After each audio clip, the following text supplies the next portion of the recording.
everyone, and welcome. We're so glad you're joining us for today's GFPD webinar, From Hope to Progress, Uniting Patient Voices and Research Data. My name is Katie Sacra, and I serve as the Director of Family and Community Engagement here at the GFPD. I'm also mom to GFPD warrior TJ and co-investigator for the GFPD Patient Registry for Peroxisomal Disorders. And I'm going to be moderating tonight's webinar. We are incredibly grateful to have several speakers joining us today. We will hear from Abby Pelster, Andy Betzer, Angela Feist, Mousumi Bose, Ryan Maple, and Todd Chapman. 3 of our speakers will be sharing their personal experiences participating in research, offering valuable insight into what it truly means for patients, caregivers, and families to have their voices included. Together, we will talk about how the GFPD Patient Registry and the Voice of the Patient report are helping shape and advance tomorrow's research. We will also take time to answer your questions during today's webinar. So you're encouraged to submit those questions at any point using the Q&A button, or you can use the chat. Ryan and I both will be keeping an eye on that.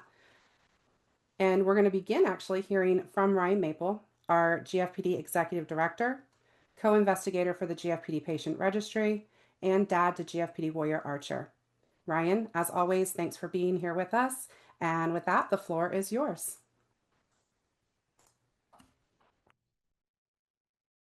Thank you, Katie, and thank you to our audience for attending today to learn more. I just have a couple of slides to highlight the importance of why we are here today. Many of you have probably already seen our social media traffic announcing HOPE as the 2026 Value of the Year. I want to quickly point out that HOPE alone does not guarantee results. In the military, there is a common saying that HOPE is not a course of action. In the business world, it is HOPE is not a strategy.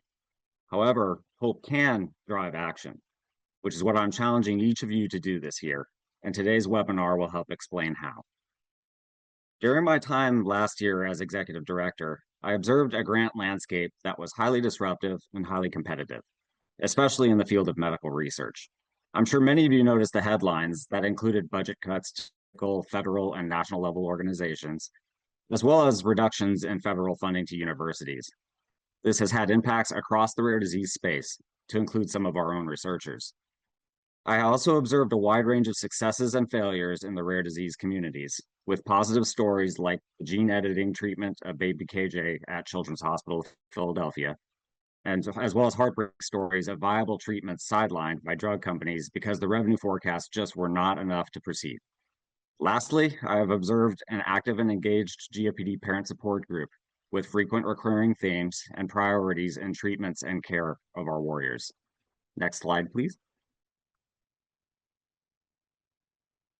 So what is so significant about this presentation? Many of you know there's a high degree of complexity to the symptoms and treatment of peroxisomal disorders, and as our Voice of the Patient report has clearly identified it.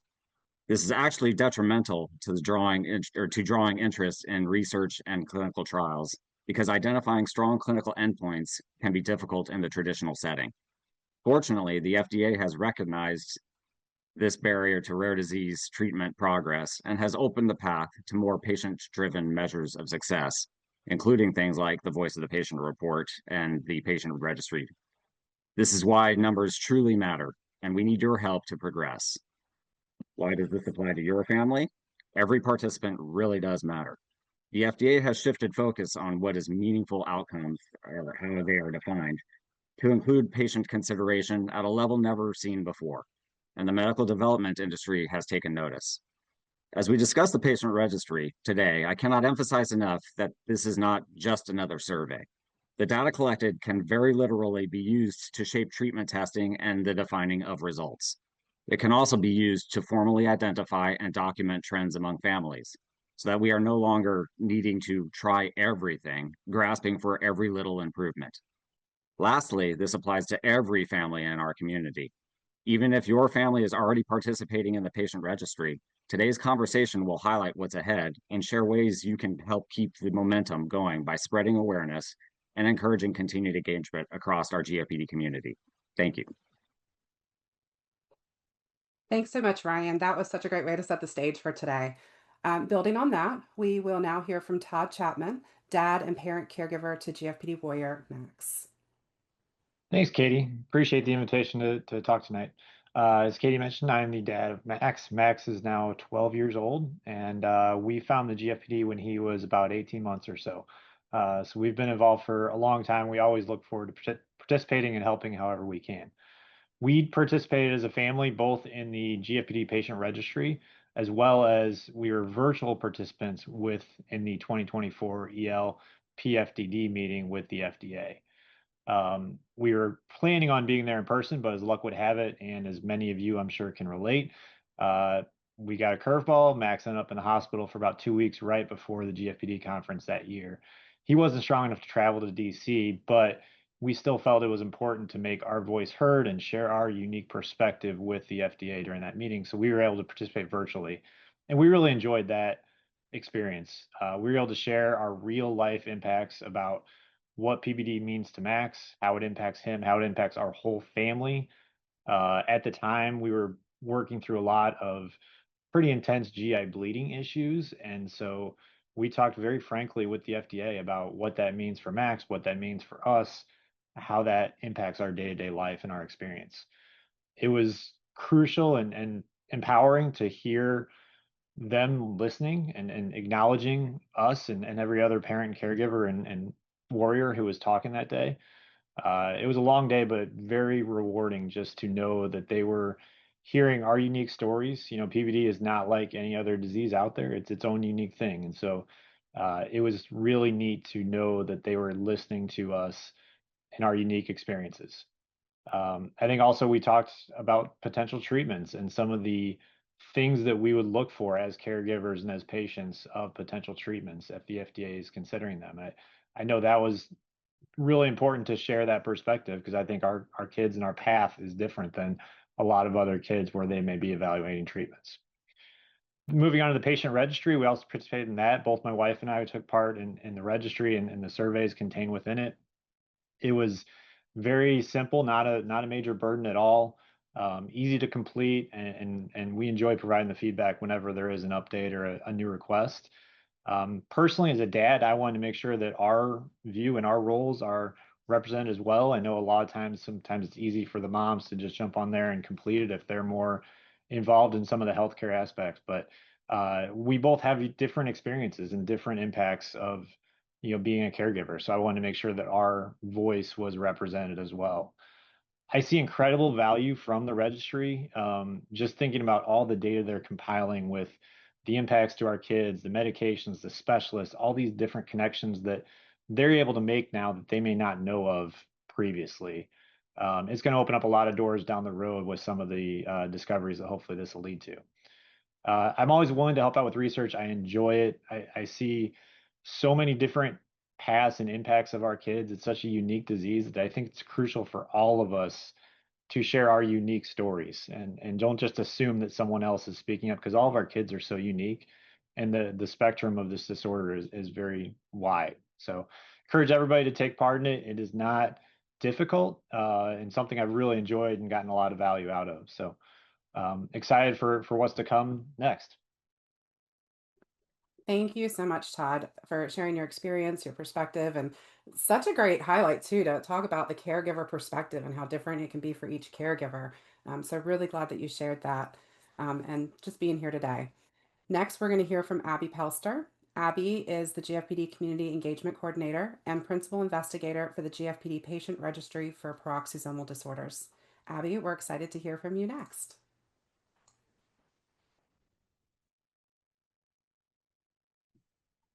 Thanks, Katie. I'm excited to talk about the registry. And if you've participated in any webinars or things in the last year and a half or so, you've probably heard a little bit about the registry. We did formally do our big launch at the 2024 Family and Scientific Conference. And so, as Todd mentioned, the registry is survey-based, and so it's online.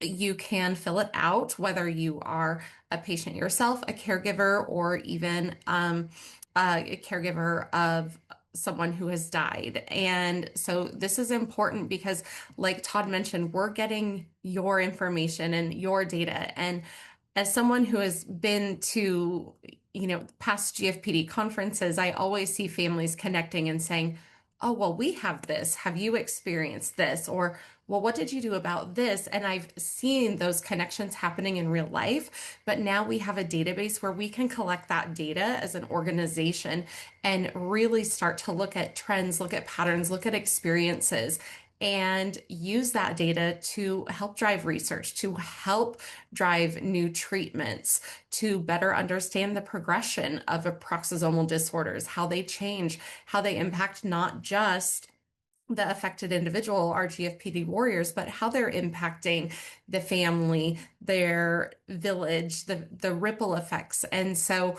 we are really excited to be a part of this. We're excited and we celebrate every time we see, more surveys completed, so we can use the data directly from our community to make progress in areas that are important to the community.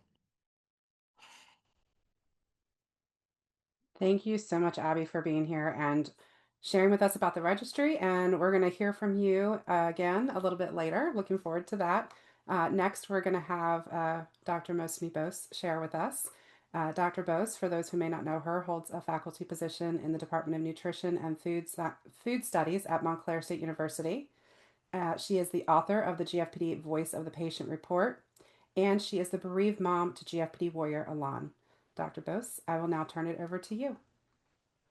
Thanks, Katie.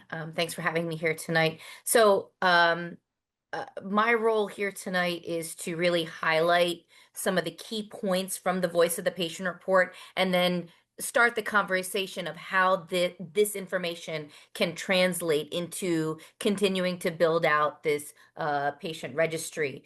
And so, just right off the bat, over and over again, from both the EL-PFDD meeting and in the Voice of the Patient Report, we learned as a community that patients affected by peroxisomal disorders experience many symptoms, often at the same time. This requires multiple treatments, often at the same time. We learned that vision loss, mobility challenges, hearing loss, intellectual disability are some of the most frequent symptoms in peroxisomal disorders, and that they have the greatest impact generally on daily life.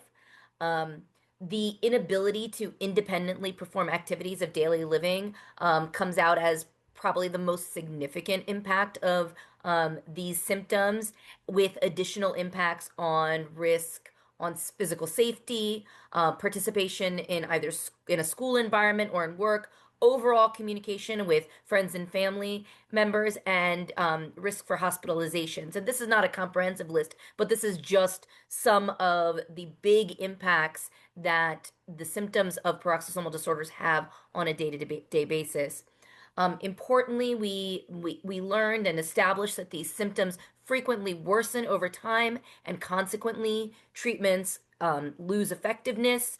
Sometimes these treatments can even worsen symptoms or cause significant side effects. And together, these insights give us a first solid look at what it's really like to live with a peroxisomal disorder on a day-to-day basis. And, I'll say from a drug development perspective, which is really what the main goal was, although, I truly believe that this Voice of the Patient Report can have, multiple impacts on the peroxisomal disorder community. From that drug development perspective, this really underscores the urgent need for more effective, more durable, and patient-centered therapies. So if we could go to the next slide, please. So building on what we've learned from patients and families in this report and during the meeting, I think that the next logical step is to deepen our understanding of how peroxisomal disorders impact daily lives in more detail. We really need to better define the specific symptoms within these broader categories. For example, understanding the differences in vision symptoms such as cataracts, retinitis, or optic nerve involvement. We need clearer insight into which symptoms most directly contribute to the loss of independent ability, physical injury, hospitalizations, and challenges with communication or school or at work. And we need to better understand when treatments start to lose effectiveness, when symptoms progress, what are the specific side effects that patients experience, and how, in some cases, treatments for one symptom can impact others. And addressing these gaps will help guide more targeted research, improve clinical care, and support the development of therapies that meaningfully address patient priorities. That is the goal here. And, in my mind at least, I feel like one of the most important things that we need to get out of this is that it's critical to understand not just what the symptoms are and those specifics, but when these symptoms first appear, how these symptoms change over time, and the patterns of progression across childhood and adulthood. And this is actually what the definition of natural history is. And I'm going to touch upon this a little bit later, because, like I said, honestly, this is what I feel like is one of the most important points that I'm going to make tonight regarding how insights from this report can really be used to make this patient registry an incredible tool to help us move towards new and better therapies. So I'll come back to that in just a little bit. Thanks, Katie. Thank you. I'm really, really grateful for you being here along with everybody else tonight, and sharing these important lessons learned. We also look forward to returning to you later in the program. And you mentioned patient priorities. And in follow up to that, it's now time to hear from Angela Feist. Angela is an adult living with a peroxisomal disorder in the Zellweger spectrum. Angela, we're so grateful to have you here to share your experience with us. And we're excited to hear from you now. All right, thank you very much, Katie. I'm Angela Feist. My camera's not working. I apologize. As Katie said, I am an adult who is affected by ZSD. I was I was very honored to be able to participate in the externally led patient focused panel with the FDA back in May of 2024.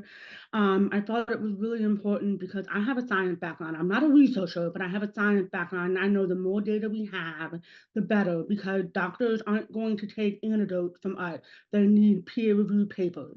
And the voice of the patient report and everything else, all the data you put into the database, GFPD is able to use that and turn those into peer-reviewed papers, which can then turn around to be used by doctors and researchers who can help develop treatments, help develop cures, just learn more about the broad spectrum, because all of us are impacted and all of us are impacted in different ways. So it's important for everybody to be able to contribute, so that they can have as much information as possible about the complex thing that affects all of us in different ways, whether it's the caregiver or the patient themselves. And I just really felt like that my contribution really made a difference, because while I'm not severely or moderately affected, I had multiple people, including doctors, come up to me and be like, I wasn't aware that this was such an issue. I wasn't aware that this was such an issue, but I also learned more about ZSD that I didn't know. So I was able to learn more from other people. So I'm looking forward to that making it to the medical field. So that's just really my takeaway from all of this.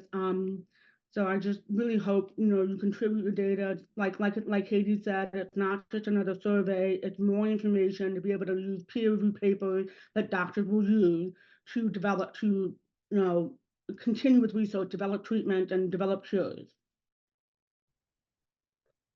Yes, thank you, Angela, so much for sharing your personal experience participating in research from both the EL-PFDD meeting, sharing there with the FDA, as well as participating in the patient registry. And you're so right about that.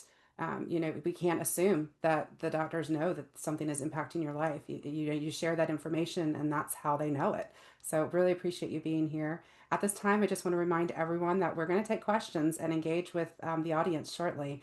So if you have questions, please submit it whenever it pops in your head. Go ahead and just put it into the chat or in the Q&A box. We're now going to return to Dr. Bose to hear more about how the voice of the patient report and the GFPD Patient Registry come together. Thanks again, Katie. So, I think, now that we've gotten the voice of the patient report, And we've sort of taken it to, I've introduced this next step of we really need to deepen our understanding of peroxisomal disorders on a more, granular level. The way that we use the registry is by taking the information gathered from the Voice of the Patient report and building upon the surveys that we already have to make it more tailored and more specific to peroxisomal disorders. Really like the easiest way to do that is to add more questions and try to look at the questions that we already have and try to strengthen the questions to get this deeper understanding. So I've sort of come up with this just where I sort of threw together a bunch of possible questions. So Katie, if you don't mind going to the next slide, I would appreciate it. Thank you.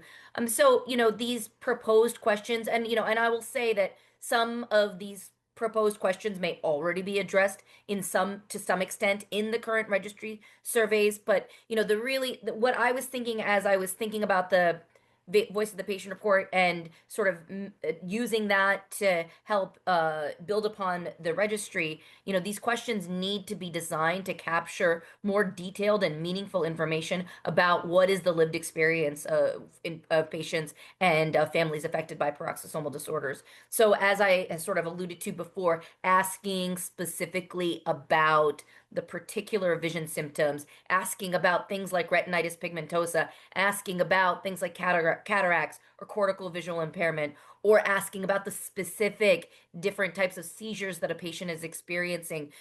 Adding these types of questions will allow us to move beyond these basic broad categories and better understand how these symptoms show up day to day. In addition, in the development of these proposed questions, they should be able to help us understand how symptoms affect independence, safety, all of these things that we've said that are some of the biggest impacts that of peroxisomal disorders, hospitalizations, school, work, communicating with family. These questions should serve as a way to guide families in sharing how well things like seizure medications are working and what side effects are being experienced, information that is essential for improving care and guiding future research. And going back to the point that I made in an earlier slide, as I said, what I felt like is some of the most important stuff here. One crucial piece of information that I feel like building out on these surveys can provide with us, and we can use the data from the Voice of the Patient report to help fuel this, is really documenting not just the symptoms, the nature of the symptoms, those specifics, but also what this patient registry gives to us is the ability to document the time, the age at which these symptoms begin, how they change over time with each individual registry entry. This kind of longitudinal information is critical to building a clearer picture of the natural history of peroxisomal disorders. And I'll say that, as a community, we often say things, and I know all of us have heard this, every child writes their own story, right? And while that phrase is meant to reflect hope and the individuality of this disease, really a lot of times, and I apologize for anybody that said it, I've said it before too, it's really just kind of a nice way of saying we don't know. It really, it's really meant to sort of hammer in that kind of uncertainty of this disorder. And our goal with tools like this is to move beyond that uncertainty. By collecting this consistent time-based data, we can begin to understand and provide families with evidence-based information about what may lie ahead.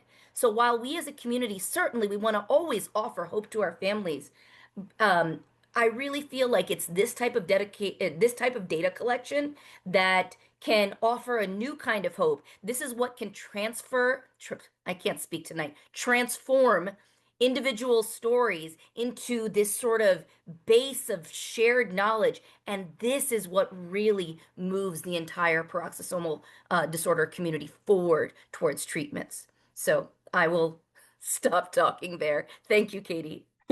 Thank you so much again for being here. And I love the examples that you're sharing on the screen now. They're just really helpful and they just highlight the many ways, we can advance research and make a difference. I'm with you. I'm one that uses the phrase also about our children write their each unique story, and that is true. But we also, even when us caregivers and parents get together, we recognize so many different trends, and this is a way to formally collect it and be able to do something with it that can make a difference. So thank you for being with us and sharing this with everyone tonight.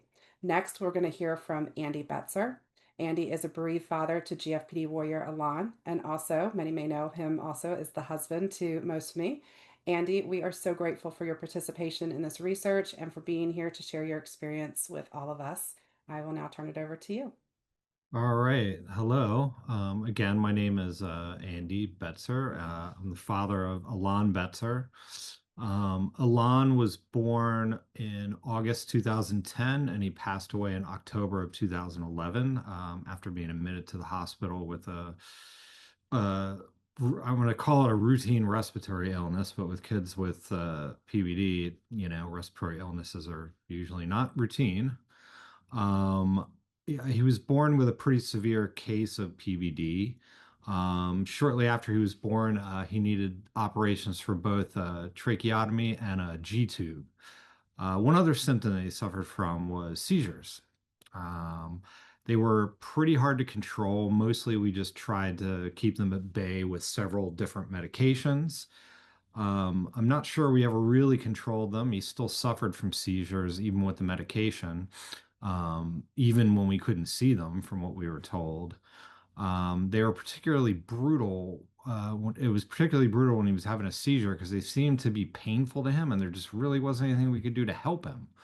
Um, so we felt very powerless there without agency. Alon was in and out of the hospital for a good part of his life, mostly with visits caused by respiratory illnesses, um, mostly because his trach made it so it was basically just like a hard wire for him to catch anything and everything that was going around. He'd also have at least two doctors, specialist appointments a week. Our life was with him was beautiful and it was also terrifying. We had no idea what we were doing really, but we had to learn kind of on the fly. We worked hard to take care of him while keeping ourselves kind of in what I refer to as a steady state of self-denial that somehow Elon would be able to survive this disease and lead a normal life, even when faced with the information that he might not. It was kind of the thing that we had to do to sort of keep ourselves vertical, which was telling ourselves, well, he'll be different in this situation. It's what we needed to basically insulate ourselves from the reality that our son was really sick and probably would not survive. So at the GFPD meeting in June of 2024, I was given the opportunity to address the FDA about Elan. I told a story about a neurologist at Beth Israel Hospital in Newark, where he was often admitted towards the later part of his life. And it was the doctor had basically wanted to move Alon over to a more heavily sedating seizure medication to see if they could try to get the seizures in check. So when I spoke to him about, the side effects of the medication and my concern about it, he simply stated to me, "Do you want a sleepy baby or a baby with seizures?" And this guy was by far my least favorite specialist or doctor that we ever had to deal with for obvious reasons. But I think it really highlights how, as the parent of a child with PBD, you generally have, two choices to choose from, bad news and worse to a certain degree. Kind of dark, I know, but I felt like we were really constantly being painted into that particular corner. The seizures were terrible. I remember sitting next to his crib in the hospital, very, early on in his life, kind of reasoning with the universe, thinking, well, I don't see any seizures. So I think the PBD diagnosis is kind of a crock. And then I saw him have a seizure for the first time. It was like a small little teeny tick in his hand. But I knew right away that what it was, and just the weight of it all sort of came crashing down. So, now that Alana's been gone for 15 years, um, I still take every opportunity I can to help in a way to create a situation where the disease could be, treatable. So by taking surveys and fulfilling my function as a bereaved parent, hopefully I can contribute something towards the treatment or even dare I say, a cure. Um, you know, even, contributing towards, helping PBD caregivers deal with the awesome responsibility they have of, you know, having a child with this disease. Like, anything that I can share or anything that I can sort of, just sort of being there and showing people a different side of things that maybe they don't see because they're in the thick of it right now trying to take care of their child. It may be, too late for a lot, but I really want my input in these meetings and surveys to help families to better understand how to deal with the disease. I want my son's life to have had meaning, and one way that I believe I can do that is by being plugged in and sharing my experiences, the good and the bad. I hope it can help lead to new treatments and a better understanding of the disease overall. I feel that the more data that's collected, the closer we'll get to finding some of those treatments and also help people deal with the realities of caring for a child with PBD. By arming them with as much info as possible. When Lon was born, we were really out on a limb. No one knew what to tell us. And now we know so much more. There's so much more information available for these parents you know, to use because of these surveys and because of the meetings and because of the GFPD. So, I don't think that would be possible without all of the efforts that are being put in to better understand the disease. So that's, you know, that's what I try to do is my part is sort of, I don't run away from it because it brings up bad feelings or because it's sad. I feel like to be a bereaved parent is a little bit different, but like it's useful all the same to people that are trying to raise a child with PBD or other people who are bereaved. Hopefully, um, my experiences and my answering the questions thoughtfully can really help push things in a better direction because it's all about information. And the more of it we have and the more of it we collectively share, the better off we are. So thank you. Thank you for being here, Andy, and sharing with us, um, continuing to share, I should say, about your experience as well as Alon's life. And I have no doubt that it already has made a difference and helped so many. And, by being a part of this research, Alon's life will continue to make a difference for so many others, along with so many other warriors that, are no longer with us presently today. So really appreciate you sharing with us. It's just so important that we're able to hear these different perspectives from a parent caregiver to a child living with this disease. Todd, thank you. To an adult living with this disease. We had Angela share, and then now also a bereaved parent, just showing how important every story is. Capturing all of these experiences just really helps us better understand and support individuals affected by peroxisomal disorders. Abby, we're excited to be able to hear from you again.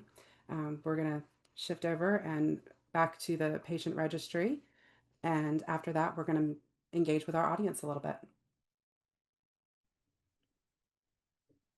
Thanks, Katie. And thank you so much for everyone for sharing your stories and for, your willingness to help us with this important research and get this information so we can continue to move the dial, hopefully, towards, treatments.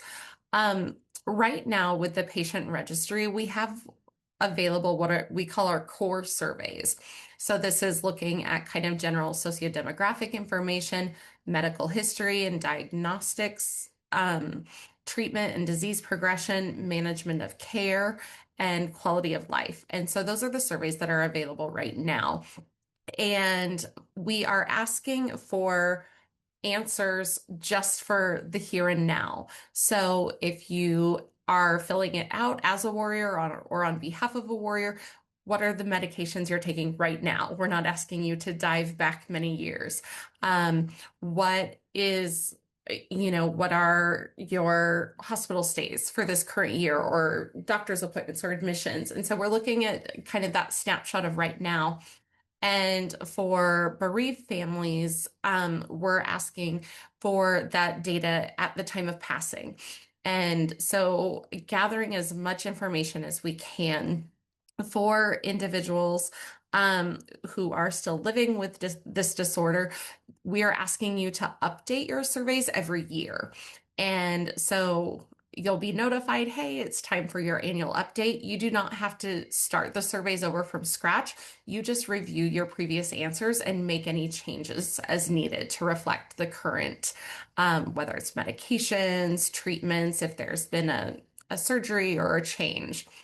And so that's kind of what is available right now on the patient registry. And this circle here shows our progress. So we have 37 patient registries completely done. So that means they have signed up, they've completed the consent, and they have done all available surveys.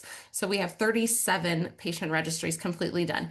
We have 26 patient registry profiles kind of in the process, whether that may be they've started to set up their profile, they may or may not have consented to participate, or maybe they've gotten started with the surveys but haven't finished the surveys available. And so again, 37 who have gone through all of the surveys, 28 somewhere in the process.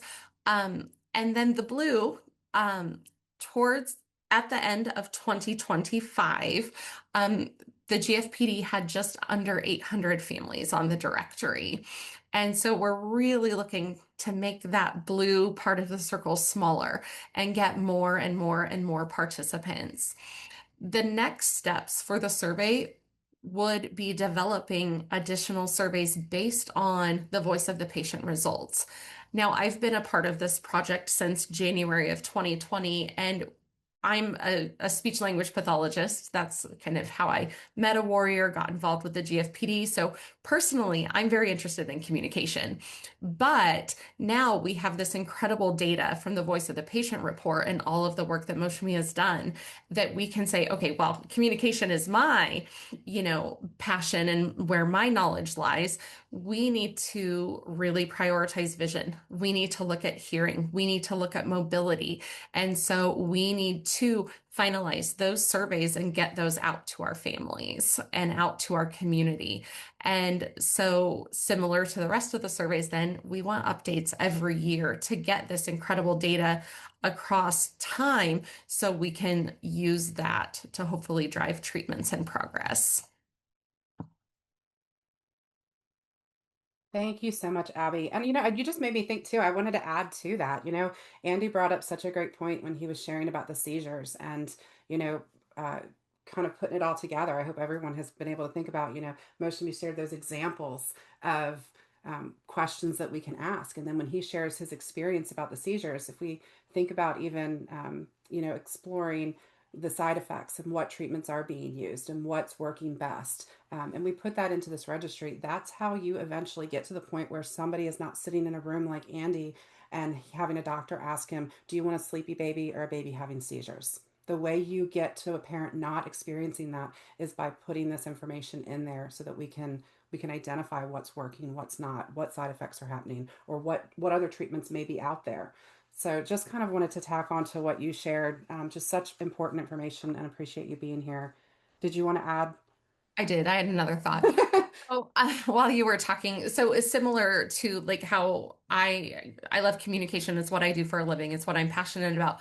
Researchers and doctors and scientists across, the globe have their passions and their knowledge bases too. And so while, we might stay maybe a little bit more narrow focused in the things that we really know, but this data shows what our our community needs.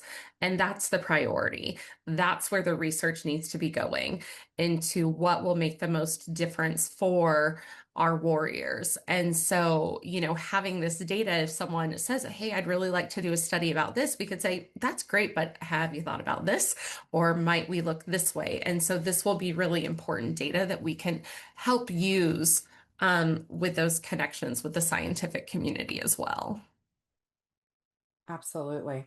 And just reiterating that 800, the family directory is not the same as the patient registry. The family directory um, is something that the GFPD has separately. And that's where we know that we are closing in very close to 800 families that we provide support to. And just imagine the data that we could have if everybody was contributing to this. So thank you for sharing this information with us and being here with us tonight. We're going to go ahead and move on into our Q&A portion.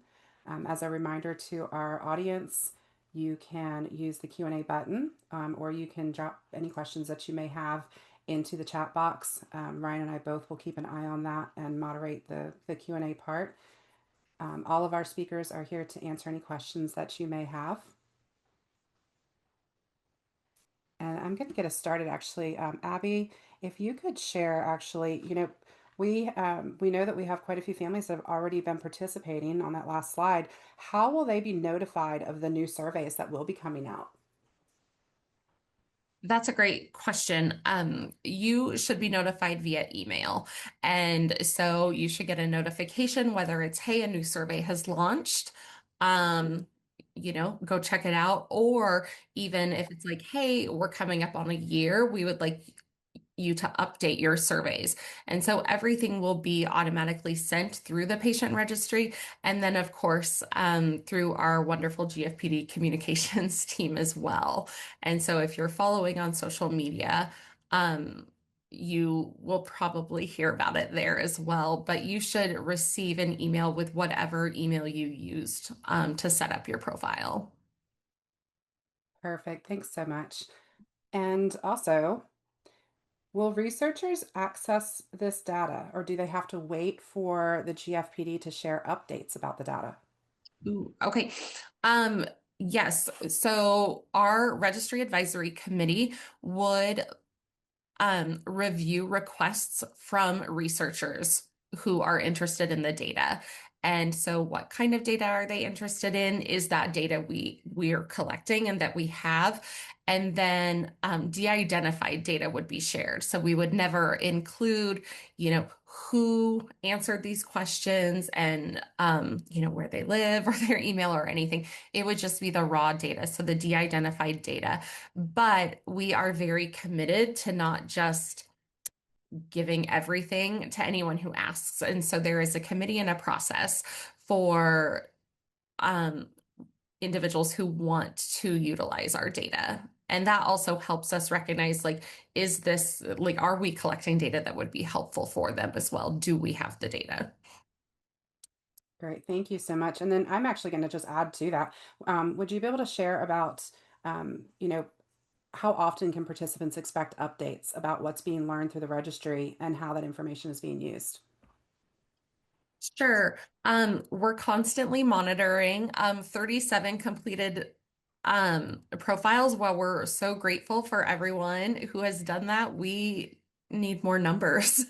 And so, we know how vast this disorder is and how it can affect everyone differently. And also that we're asking for data for individuals across the lifespan, no matter, we don't just want data for 5 to 8 year olds. We want data from everybody as well as bereaved families. And so we would love to share some great updates, but right now we just need more participants to start looking for those patterns in the data.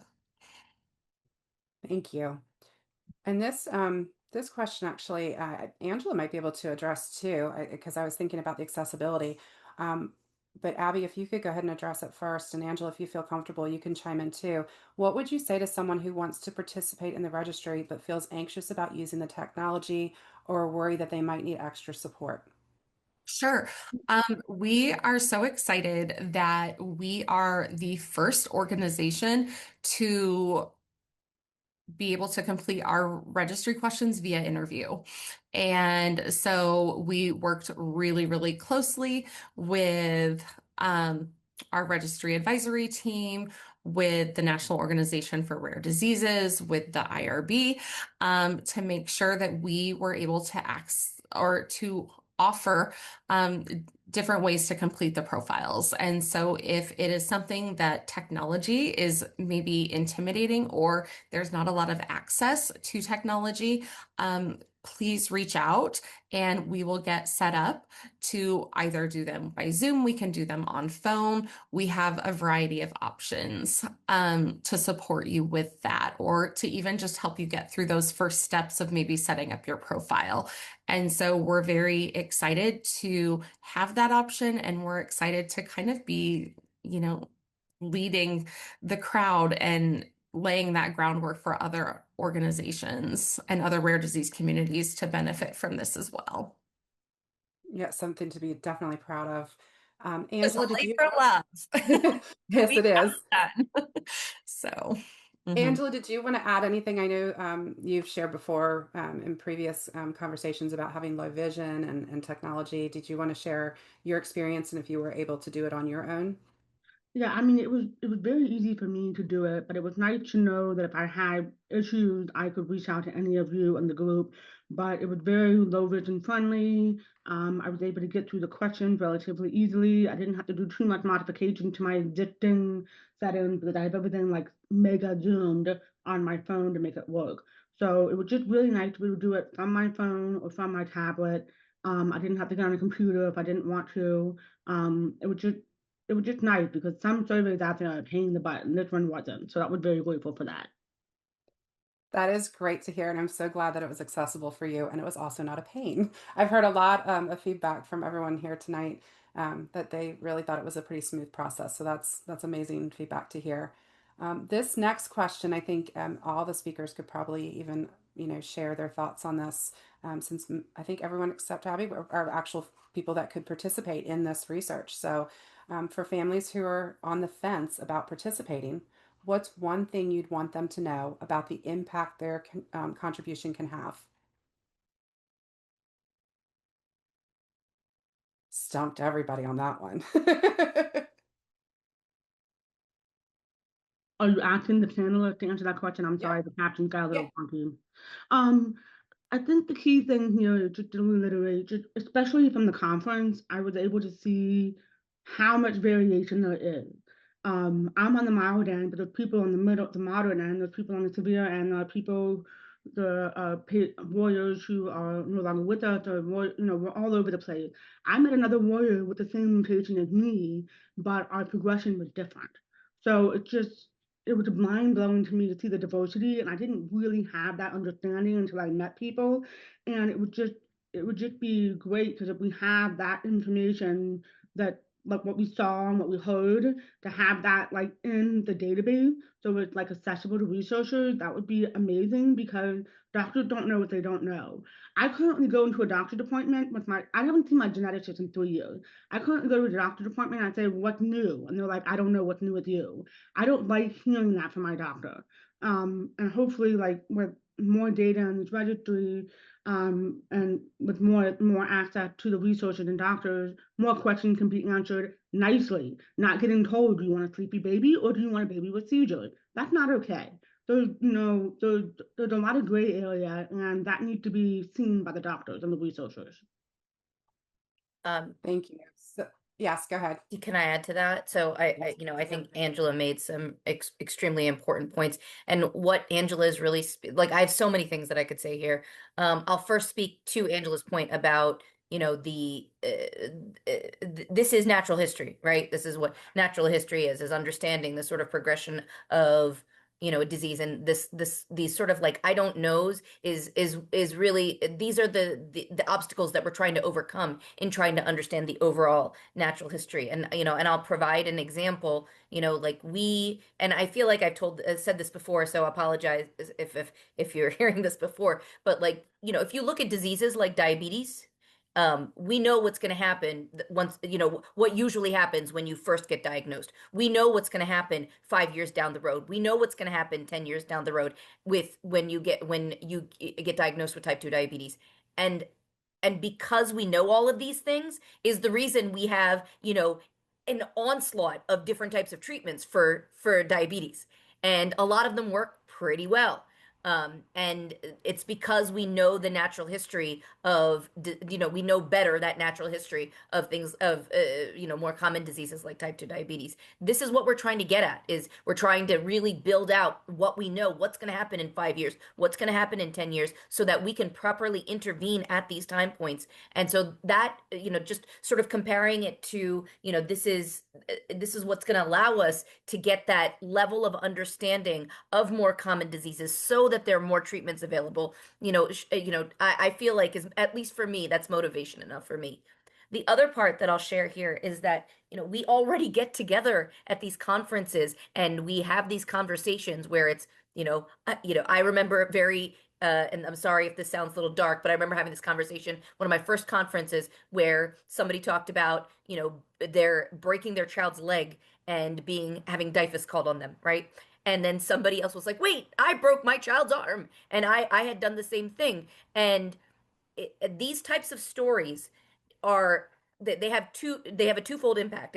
It validates our experiences, right? As, what our day-to-day experiences with our kids. It also provides more information. And it was this conversation that allowed to the publication to recognize that low bone mineral density is an actual aspect of this disease. So what we're trying to do in this patient registry is really trying to formalize these anecdotal conversations. I think Angela mentioned the anecdotal aspect of things. The FDA, is getting better, as Ryan said, about, trying to be more understanding of the sharing of these experiences. But there's only so far these anecdotes will take us. We need to formalize this data collection and make sure that it's standardized so that we can show, regulatory agencies like the FDA, the people that make the decisions on, new treatments, that we have a battery of data that we are ready to share and use as we move towards new and better treatments. So I will step off my soapbox.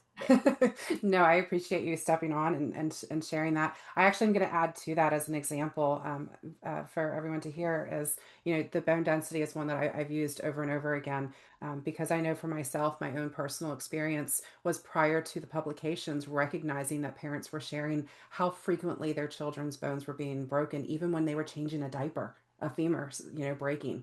And going to my own son's neurologist and asking, can we get a bone density done?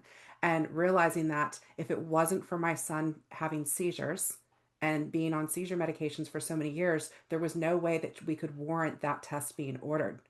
And thankfully, we were able to get it ordered and find out and get ahead of it that he had bone loss.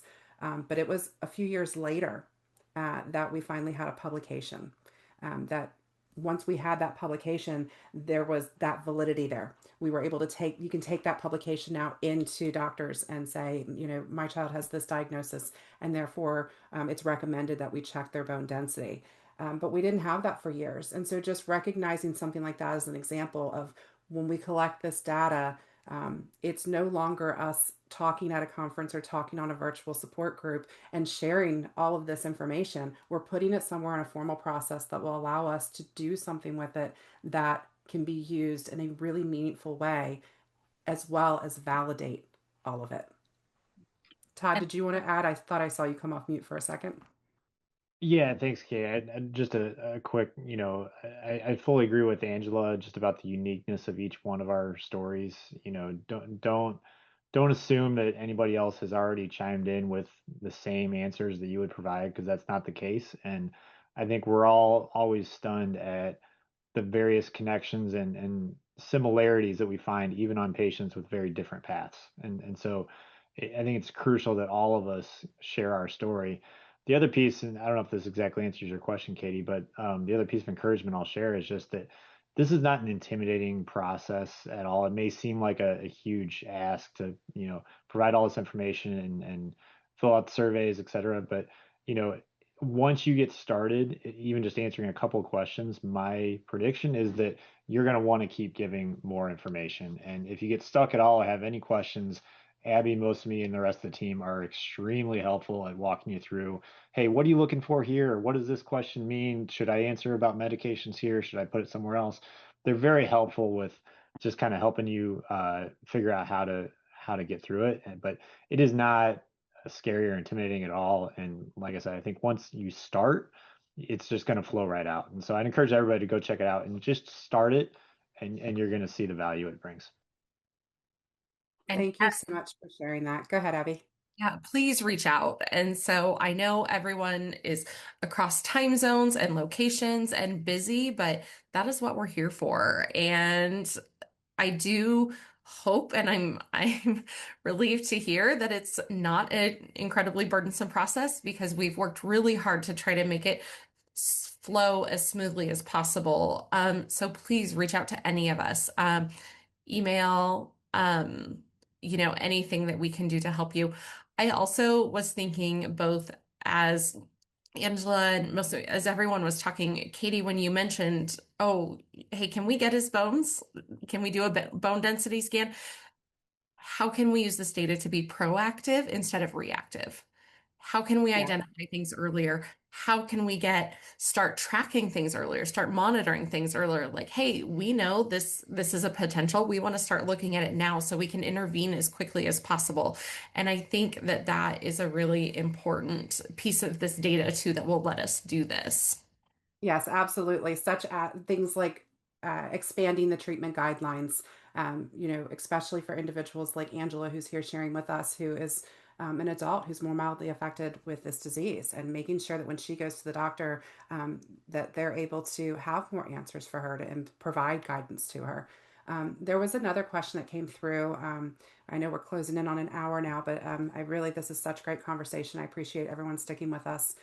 They had asked about, how do we get all those families on the directory from that slide? They saw that number. How do we get all those families from the directory to start on the patient registry? And I'm going to go ahead and even answer a little bit and see if anyone else wants to chime in. But I think doing exactly what we're doing right now, talking about it, being able to go to, on your own social media platforms and share and say, hey, I just participated, I just finished the survey, and, sharing the post when the GFPD is sharing about this and saying, hey, there's a new survey, or whenever you see things like that, really just being vocal and sharing and building that awareness about how important this is and that it's there. And did anyone else want to add to that? Yes, please. Share. Please. No, and I do hope, I think not just sharing like, hey, have you done this? Have you thought about it? But saying this was painless. Like, this was easy. Like, you can save your data at any time. You can come back to it. It's not like once you start, you're committed for all of the surveys. But I think sometimes even just saying, I text back and forth with a friend once in a while. We call it our needle list. So just that thing that like is poking you and you're like, oh, have I done that yet? I haven't done that yet. I need to make that appointment or something. And she's my accountability partner. And I'm like, we're sitting down on Thursday at 8 a.m. and doing this, or even just saying, hey, you know what? Let's sit down together. I'm at a lot of events. I am at all the conferences. And so if you're just like, hey, Abby, is there a time we could sit down and do this? Absolutely. I would be happy to make that work. And so would, most of us. I'm sure anyone would say, yeah, I've done it. Hey, let's sit down and I can help, walk you through it if it's intimidating, or if it's just something that, you just need a little bit of encouragement, or accountability to do too.